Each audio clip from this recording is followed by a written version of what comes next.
HYPOXICO altitude tent. It's the first time this year that I've used an altitude simulator. I've heard about them for many years, and obviously I've been coming to Boulder for many years, but I think my body needed a new stimulus. I think my oxygen saturations were very high even at 6,000 feet here in Boulder, and you know, at the suggestion of one of my expert coaches in Sonzigo, Frank Jacobson, we came up with a plan to get an altitude tent for this summer. He's worked a lot with his athletes on different altitude protocols, and I'm very confident in his knowledge. Each year I've tried to add a different thing to my training arsenal, and this year I felt after more than 10 summers in Boulder I needed to go a bit higher to produce a different stimulus and hopefully enhance my fitness, and I feel it's been very successful.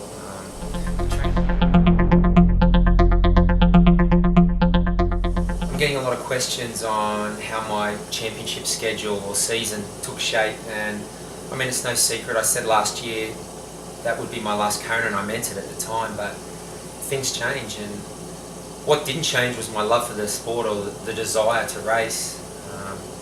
That didn't change, but what did change was my family situation. Our son didn't start school, and I immediately started thinking of coming to Boulder for another season, another summer.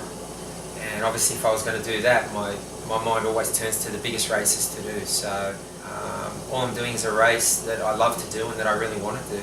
There's no sort of sense of obligation or sentimental reasons. I just love the challenge of racing the best people in the world at that distance in Kona. So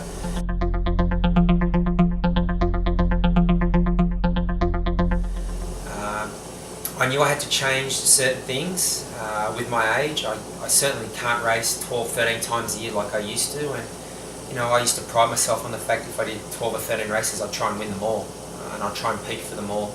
Obviously you need to change things up a little bit as your body ages, and things change, and you need to evolve your thought processes and your training with that change that your body's undergoing. So I took pretty much the whole of June off. Did some light training towards the end, but I went on a family holiday to Brazil to watch the World Cup. We had a great time down there, and I felt that my body needed that rest.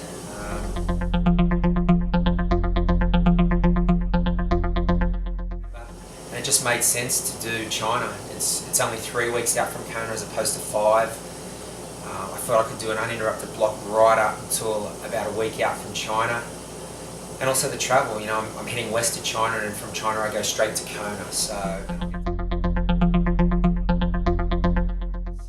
it's one thing to train, it's a completely different thing to race. You know, the stresses that your body feel in a race are just at another level. So I did feel it was important to test myself in a high level race before Kona, and you know, that's why I picked China. I just felt 3 weeks out, traveling west from the US, and then going straight from China to Kona, I could condense the travel a little bit. These are all things that, you know, I need to think about now. So yeah, that was my plan, that was my thought process behind it, and I guess we'll see if it bears fruit or not in a few weeks.